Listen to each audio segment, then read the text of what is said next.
तर नमस्कार, तुमच्या सर्वांचं स्वागत आहे आणखीन एका छानशा ब्लॉगमध्ये. तर आज बेडरूममध्ये न व्हिडिओ बनवता आज किचनमध्ये बनवतोय, कारण त्याला पण आहे, कारण आज लाईट नाही आहे, लाईट गेली आहे आणि खूपच अंधार पडतो. बाहेर सगळेजण बोललेला आवाज घरात येतो, म्हणून आम्ही आज किचनमध्ये आलोय.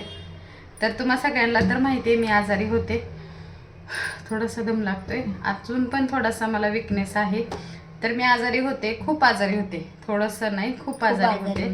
तर मला 4 ते 5 दिवस ॲडमिट करावं लागलं. माझ्या भावाने नेऊन मला ॲडमिट केलं. माझ्या मुलांनी, माझ्या मिस्टरांनी, सगळ्यांनी माझी काळजी घेतली. लगेच माझी आई गावाहून आली. तर मला लूज मोशन होत होतं. अचानक काहीतरी पाण्यामध्ये बदल झाला. तर मला झालं होतं, हिला झालं होतं, माझ्या रोहनला झालं होतं, मग तिघांना पण झालं होतं. या दोघांना थोडंसं कमी होतं, मला जरा जास्तच मी पाणी पिले, जास्तच पाणी पिले होते का काय माहिती, पण मला खूपच त्रास झाला होता. माझ्या शरीरामध्ये थोडीशी ताकद राहिली नव्हती, पाणी शिल्लक राहिलं नव्हतं, परत इन्फेक्शन झालं होतं, असं काय बरंच काय झालं होतं. तर जाऊ दे, आता ते सगळं व्यवस्थित आहे. मी आता व्यवस्थित आहे, तुमच्यासमोर आहे आणि छान बोलते. आज मस्त तयार पण झाली. आज जरा आमच्याकडे पाहुणे येणार आहे, त्यामुळं जरा रेडी झाली आणि म्हटलं एक व्हिडिओ काढावा. तरी मध्यंतरी एक व्हिडिओ काढलेला आहे, कारण एक बाई निगेटिव्ह कमेंट करत होती, नेहा म्हणून कोणतरी आहे. तर ती माझं आणि प्रीतीचं का चॅनल, यूट्यूब चॅनल एकच जॉईंट असल्यामुळं तिला मेसेज जातात, म्हणून तिने सगळे मी आजारी असताना ते आजाराचंच टेन्शन, अजून ती बाई काय कमेंट करायची त्याचं पण टेन्शन होतं. त्यामुळं आम्ही पटपट तो व्हिडिओ बनवला होता. तर त्या व्हिडिओला पण तुम्ही सगळ्यांनी सपोर्ट केला, या व्हिडिओला पण तुम्ही सपोर्ट करा आणि तुम्ही माझ्या सगळ्याच व्हिडिओला सपोर्ट करता, त्याबद्दल खरंच मनापासून धन्यवाद. आणि आजारी पडले होते, तर आजारी पडल्यानंतर खरं आपले कोण आणि परके कोण हे कळतं. तर माझे खरंच खूप चांगले आहेत सगळे, सगळे चांगले आहेत, कोणी नाही वाईट म्हणण्यासारखं. माझ्या मैत्रिणी असू दे, माझ्या घरचे तर खूपच भारी आहेत. आणि मी आजारी पडले की माझे भाऊ एकदम एका फोनवर पळत येतात, जवळच राहिला आहेत, पण तरी पण लगेच असं आमचा महिना 15 दिवस फोन होत नाही. पण असं समजलं की मी आजारी पडले लगेच येतात ते दोघं पण, भाऊ म्हणजे लगेच येतात, दोन्ही भाऊजया पण लगेच येतात. मी गेल्यानंतर माझी एवढी सेवा करतात, तर त्या दोघींना पण खरंच मनापासून धन्यवाद. त्या दोघी माझा व्हिडिओ बघत असतात आणि माझे भाऊ तर त्यांना धन्यवाद म्हणायची गरज नाही, कारण ते माझे भाऊ आहेत. ते दोघं तर माझे घेतात काळजी. आणि आई यांना तर काय, गावाकडून लगेच माहिती झालं की पाऊस होता गेल्या रविवारी. जे सगळे पुण्यात आहेत त्यांना माहिती आहे गेल्या रविवारी किती पाऊस होता. त्यांनी रविवारी मला ॲडमिट केलं की सोमवारी ते दुपारी 5 वाजेपर्यंत 4 वाजेपर्यंत तरी इथं पुण्यात आले होते माझ्याकडे. लगेच 5-5:30ला घरी आले की 5-10 मिनटं बसले की लगेच माझ्याकडे हॉस्पिटलला आले. त्यांनी माझी खरंच काळजी घेतली, आईने घेतली, सगळ्या भाऊजाईंनी घेतली, मिस्टरांनी घेतली, माझ्या मुलीने घेतली. माझी मुलगी पण घरी सांगून आली की मी जाणार आहे, बघायला जायचं आहे म्हणून आली. आणि येऊन इथं 3 ते 4 दिवस राहून गेले. तिचे मिस्टर तिला ठेवत नव्हते, मग नंतर म्हणले ठीक आहे तू राहा. मग ती राहिली 2 दिवस, मग ती पण गेली. जेव्हा मला हॉस्पिटलमधून घरी आणलं, आजारी पडते ना तेव्हा कळते घरामध्ये मम्मीची किती एका बाईची गरज घरामध्ये काय असते ना ते कळतं. ते खरंच आजारी पडल्यानंतर यांना सगळ्यांना समजलं. घर कसं होतं अस्ताव्यस्त, जेवण कोणाला टायमावर कोण जेवण करत नव्हतं, तसं बनवून नुसतं फेकून देण्यातच जात होतं. आणि ही पण आजारी पडली, कारण घरातलं काम हिला सगळं करावं लागलं. हिने केलं पण करून आजारी पडली. आता ही ठणठणीत आहे, मी पण ठणठणीत आहे. आणि इथून पुढे ठणठणीत ब्लॉग जाईल आता.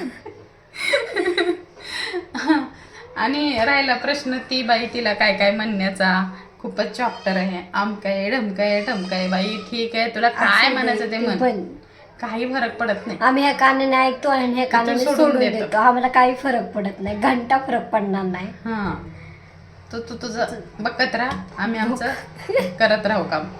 आणि लक्ष नाही द्यायचं. तुमच्यासारख्यांकडे लक्ष जर दिलं तर मग जगणं मुश्किल होईल. मग आणि व्हिडिओ बनवायचं कारण तर सगळं तर व्यवस्थितच आहे, म्हटलं त्याला तुम्हाला दाखवावं, सगळं व्यवस्थित आहे, सगळं छान चाललंय. आणि सगळ्यांना अपडेट द्यावीच लागते, कारण आता एकदा आपण जर यूट्यूब चॅनल चालू केला आणि आपले सगळे व्हिडिओ बघायला लागले की सगळ्यांना उत्सुकता असते की आता काय चालू आहे काय नाही. तर त्यामुळे मला अपडेट द्यावी लागते. तर मी एकदम व्यवस्थित आहे, ओके आहे सगळे. तर आज रविवार, आज काय स्वयंपाक बनवायचा काय अजून इथून काय ठरलं नाही आहे, बघूया. तर आज काही नॉनव्हेज वगैरे बनवणार नाही, व्हेजच बनवणार आहे. पण काय बनवावं ते समजे नाही. आणि माझ्या आवडीचा रंग आज मी वेअर केला आहे. मला ही साडी पण आवडते आणि सोडा हा कलर पण मला खूप आवडतो. हिरवा कलर माझा सगळ्यात फेवरेट आहे. माझ्याकडे हिरव्या कलरच्या खूप साऱ्या साड्या आहेत. तुम्ही रीलमध्ये ब्लॉगमध्ये बघितलंच असतील. तर ही साडी मी पहिल्यांदा ब्लॉगमध्ये वेअर केली म्हणून तुम्हाला ही दिसत असेल. आणि आज पायल गॉगल काळा काला चष्मा पहन के कैसा लग रहा है? छान. आता काढायचं 15 तारखेनंतर. हा, आणि 15 तारखेला तिला हॉस्पिटलला घेऊन जायचंय. बघू आता तिथं काय सांगतात. डोळे चेक करणार. ती म्हणते मला जॉबला जाऊ दे आता, बस झालं. कारण तिला कंटाळा आले मला इथं घरी बसून बसून. 6 महिने झाले मी घरी. ती 6 महिने झाला आता घरी आहे. तर बघू आता कसं होतंय. 15 तारखेला केल्यानंतर समजेल. मग मी आजारी पडली होती ना, एवढं डेंजर हाल झालं ते माझी प्रीतीचे. रडू काही करू काही समजत नव्हतं. आम्ही दोघे रडायचं. म्हणलं मम्मी असं कसं काय झालं अचानक. एक दिवस आजारी पडती की जाऊ दे नॉर्मल एक दिवस, तिसऱ्या दिवशी तर एवढं डेंजर हाल झाले ना मम्मीचे. मी रडायला लागले. मला बी रडू देत नव्हते कारण की डोळ्याचं ऑपरेशन झालं ना, त्याच्यामुळे ते रडायचं म्हणलं ना लय हे झालं. माझी कंडिशन खरंच खूप लय बेकार होती. जेव्हा मला घेऊन जात होते तेव्हा रोहन पण आजारी होता. तो पण ते रडायला येता येत नव्हतं. तो पण रडायला लागला. म्हणलं मम्मी नीट जा. खूप डेंजर अवस्था झाली. आले ती पण कंटिन्यू फोनवर रडतच असायची. 5-5 मिनिटाला बहीण फोन करायची, मम्मी जेवली का, उठ मम्मी उठ. आणि मला असं जेवण तर जातच नव्हतं. आणि फोनवरच बोलत नव्हती ती, तिकडून असं घाबरायची. बोलता येत नव्हतं. आता मी जेवढं टवटव करते ना तेवढं मी एक शब्दही बोलत नव्हते. कोणालाच बोलत नव्हते. आजारी होते म्हणून मला असं बोलताच येत नव्हतं कोणाशी. एवढा मला आजार आला होता. आणि हा आजार मला असं वाटतंय पहिल्यांदाच आला होता की कधीच असं एवढे आजारी मी कधीच पडले नव्हते. पहिल्यांदाच पडले. फर्स्ट टाइम ते पण. मग मला घेऊन जात होते ना तेव्हा पोरं रडत होती. ती दोघं पण. तिनं आल्यानंतर ती पण रडत होती. म्हणजे मम्मी तू लवकर बरी हो, तू घरी नसल्यावर घरात मन लागत नाही. जेवण आणि मम्मीचा हात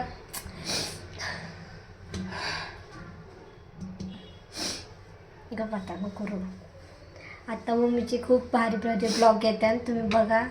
म्हणून मी आता स्वतःसाठी जगायला ठरवलंय. म्हणलं हे आपलं कधी कोणाचं काय होईल सांगता येत नाही. आज आपण चांगला असू तर उद्या काय होईल सांगता येत नाही. त्यासाठी आता असं ठरवलंय की स्वतःसाठी जगायचं.